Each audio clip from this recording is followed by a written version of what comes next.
الحمد لله رب العالمين، تم تشييع جثمان أخونا أدهم إلى المستوى الأخير. والجالية المصرية أثبتت مهما اتقال عليهم، أثبتت إن هم رجالة. وامبارح طلبنا فلوس عشان الدفن، اتجمعت أقل منكر أصلا لما بعد المبلغ المطلوب. فمن نعم الله علينا. طلبنا الناس تحضر الجنازة. بسم الله ما شاء الله، أعداد كبيرة حضرت والحمد لله. منكر أصلا لما بعد الموت. فمن نعم الله علينا أن الله سبحانه وتعالى وهبنا الإسلام ووهبنا لنا التوحيد وجعلنا مؤمنين موحدين. النبي صلى الله عليه وسلم وهو قدوة الله للعالمين عاش الحياة التي نعيشها، تعب كما نتعب، عمل كما نعمل، تاجر كما نتاجر. النبي صلى الله عليه وسلم تزوج كما نتزوج. فربنا قال له ايه في القرآن الكريم؟ قل إنما أنا بشر مثلكم. طب ايه الفرق بين النبي وبيننا؟ يوحى إليه أن الله اصطفاه وفضله على كل الخلق وجعله نبيا رسولا وجعل له الكمال البشري والقصة. بس هي دي الفرق اللي ربنا قال له قل إنما أنا بشر مثلكم يوحى إلي. الفرق بيني وبينكم يا بشر إن ربنا اصطفاني، يوحى إلي وإنتم لا يوحى إليكم. أبلغكم رسالات ربي، أبلغكم ما أمرت به من الله. طيب إيه اللي أنت جيت بيه يا رسول الله؟ جاءكم بالتوحيد، اعبدوا الله ما لكم من إله غيره. طيب إذا أنتم صدقتم وآمنتم ووحدتم الله وآمنتم بكتبه ورسله واليوم الآخر، عليكم أن تعملوا لهذه الحقيقة، أن تؤمنوا بالله فتعملوا بما أمر الله، أن تؤمنوا برسول الله فتهتدوا بهدي رسول الله، أن تؤمنوا بما أنزل الله من وحي فيكون القرآن والسنة هو القدوة والرشاد لكم في الدنيا حتى تلقوا ربكم وهو راض عنكم، أن تؤمنوا باليوم الآخر فتستعدوا لليوم الآخر. هو القيامة ما قامتش لنا احنا، إنما بالنسبة له أصبحت القيامة قامت، مع إن يوم القيامة لسه ما جاش، لكن هو بالنسبة له قامت قيامته، خلاص هو مات. وعندما يموت أحدنا أيضا قامت قيامته. أنت بالنسبة لك الدنيا الطويلة العريضة ديت اللي هي بما فيها من أموال وبحار وكل ده ما عادش لك فيه شيء غير إن أنت توضع في هذا الشبر بس. إيه اللي أخونا الله يرحمه آدم أخذوا معاه الآن؟ غسلناه والثياب الأبيض اللي لفناه فيه والقطن وشوية عطر اتحطوا عليه وراح. ايه اللي هيكون موجود الان معاه الان؟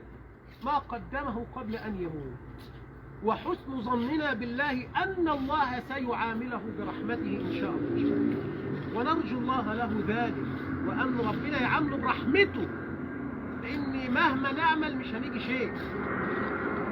فالله سبحانه وتعالى يعني انظرنا وحذرنا واعلمنا في القران والسنه ان هناك يوم ستلقوا فيه ربكم، وإن الدنيا اللي انتوا عايشينها دي مهما طالت قصيرة، مهما عظمت وركبت عربيات وبنيت بيوت وتاجرت وكسبت ملايين حقيرة، ومهما جمعت من الدنيا سترحل كما جئت إلى الدنيا، جئت عاريا وتذهب عاريا. خلاص دي الحقيقة اللي ربنا سبحانه وتعالى بينها وبنشوفها على أرض الواقع. فنعمل إيه؟ نتقي الله في أنفسنا. والكلام ده ليا أولا مش لكم بس، الكلام ده ليا أنا أكتر واحد يمكن محتاج الكلام ده عن إخواني وأحبابي اللي موجودين، ولكن يعني فذكر إن الذكرى تنفع المؤمن، لا تذكرة لي ولكم. فنسأل الله أن يسترنا، لأن احنا في أمس الحاجة. والله الدنيا انتوا شايفين الفتن حوالينا من سهل جدا النهارده أو بكرة أو في أي لحظة تكون مع أي إنسان أنت عايزه ومفتوح الدنيا قدامك كما تريد. سهل جدا تجمع من حرام، سهل جدا يكون عندك بدل من المرأة 10 في الحرام والعياذ بالله، واحنا عارفين الجو اللي احنا عايشين فيه شكله ايه، لكن احنا بنقول يا رب استر، يا رب ثبتنا، آمين. بنقول يا رب احنا عبادك الضعفاء لا نملك من امرنا شيء، يعني داخلنا شهوات وداخلنا فتن والدنيا مليانه فتن حوالينا من كل ناحيه، لكن يا رب الثبات على هذا الاسلام برحمتك، ان احنا نكون في مثل هذه البلاد وندخل المسجد ونتوضا ونصلي كل فرض بفرض من أجل. والله هذه رحمة من الله علينا. غيرنا الآن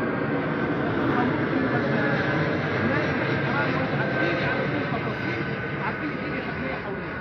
كون ان في ناس افاضل ربنا يبارك فيكم جميعا يأتون إلى المقبرة من 10 صباحا حتى الآن سيذهب إلى بيت 10. احنا بقينا 8 ونص تقريبا على ما يروح لبيته بقى 10، يعني قاعد 12 ساعة عشان يحضر جنازة أخ مسلم.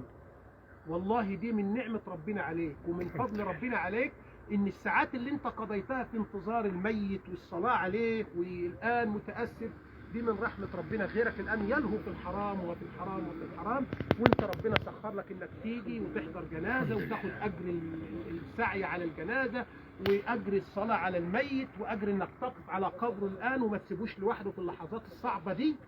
لان احد السلف قال لاهله واصحابه اذا مت فقفوا على قبري بمقدار ما تذبح الشاة وتسلخ وتوزع لحمه. 30 دقيقة 40 دقيقة اللي نقدر نقفه، لانه الآن لحاله، يعني مش عايز يبقى لحاله الآن، وإن كان في القبر يحس بأنستنا، والآن الأنس اللي احنا فيه ده يؤنسه الآن.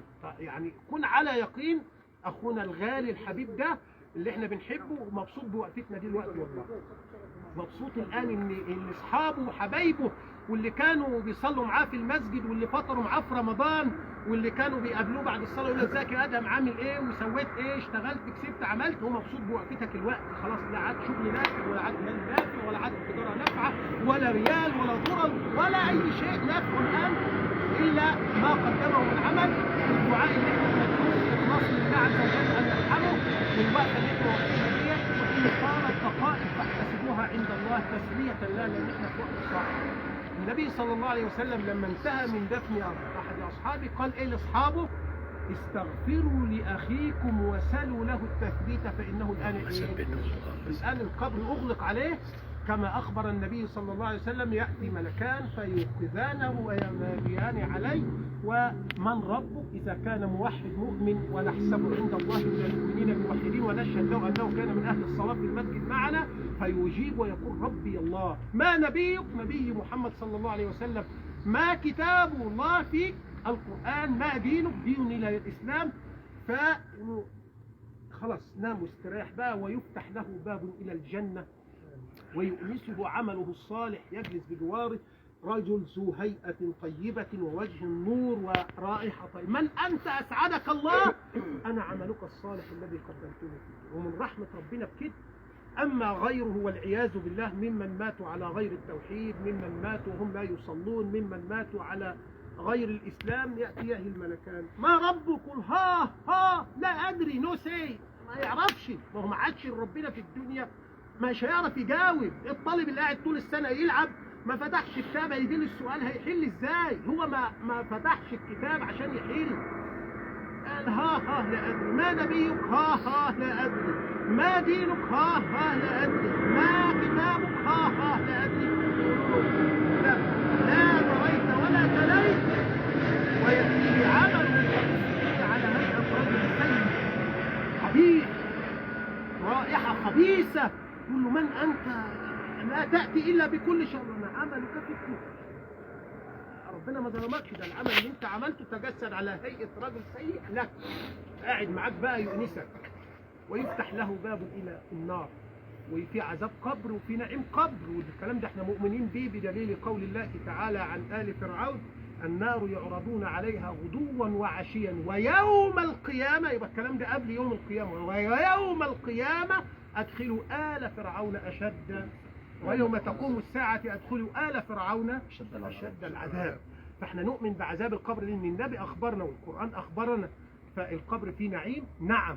ونسأل الله لك يا أدهم أن تنعم في القبر من الآن إلى أن تقوم الساعة ثم إلى جنات الله. فيا جماعة حتى لا أطيل عليكم، وأنا بقول لكم الجلسة اللي احنا الآن أو الوقفة اللي احنا الآن تسلية لأخونا أدهم، فإن زدنا 5 دقائق 3 دقائق فاحتسبوها عند الله. ونطبق السنة الآن بقول النبي صلى الله عليه وسلم استغفروا لأخيكم وسلوا له التثبيت فإنه الآن يسأل. كل واحد في سره كده يخلص يتجه إلى الله بنفسه وقلبه ويدعو لهذا الأخ بما يستطيع من دعاء. تقبل الله منا ومنكم. الله يكرمكم ان شاء الله. كما قال الشيخ يدعو في سرنا، ولكن ابو صلاح يدعي حتى نتعلم الدعاء، نؤمن على دعاء ان شاء الله، وبعدين يمكن نكمله في سرنا. اللهم لك الحمد ولك المعروف واليك الاسلام والحمد على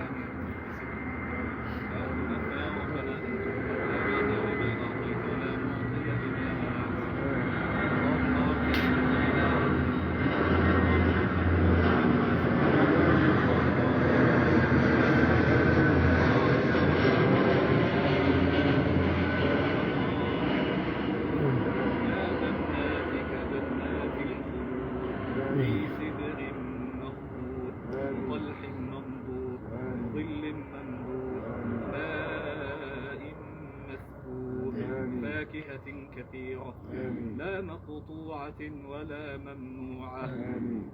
اللهم إنه بات غريبا يا ربنا فلا تجمع عليه يا ربنا الغربة في القبر. اللهم وآنس وحشته، اللهم وآنس وحشته، اللهم وآنس وحشته. اللهم واجعله الليلة من أسعد عبادك، اللهم واجعله الليلة من أسعد عبادك، اللهم واجعله الليلة من أسعد عبادك وأعتق رقابه من النار. اللهم بدل سيئاته إلى حسنات، اللهم وبدل سيئاته إلى حسنات. اللهم يا ربنا لا تجمع عليه يا ربنا، اللهم ولا تجمع عليه الخوف في القبر يا رب العالمين. اللهم وأمنه في القبر يا أرحم الراحمين. اللهم واجعل ضمة القبر له كضمة الأم الحنون. اللهم يا ربنا واجعل ضمة القبر له كضمة الأم الحنون. اللهم وثبته عند السؤال، اللهم وثبته عند السؤال. اللهم واجعله يقول لا إله إلا الله محمد رسول الله. اللهم واجعله يقول لا إله إلا الله محمد رسول الله.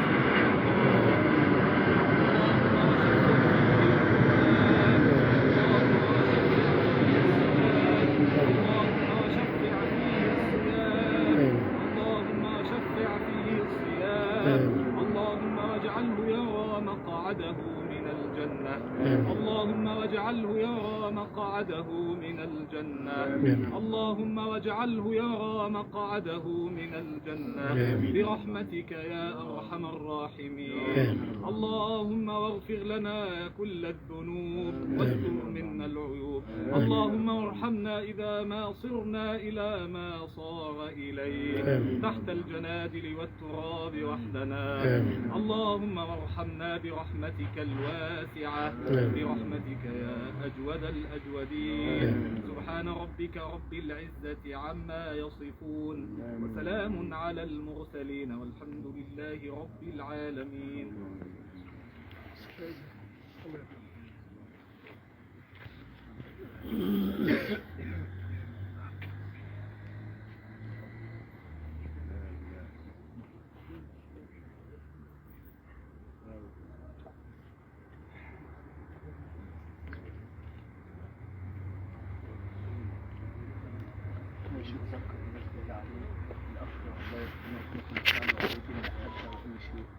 جماعة الحمد لله في فلوس موجودة وبزيادة.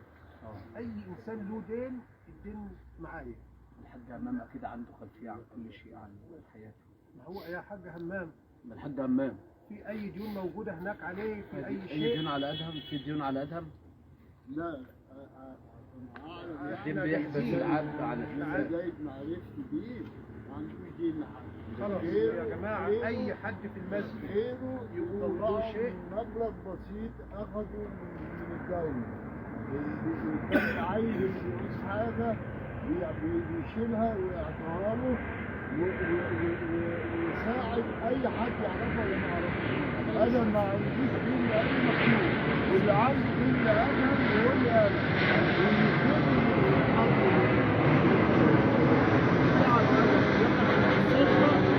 بجد أنا هتروح على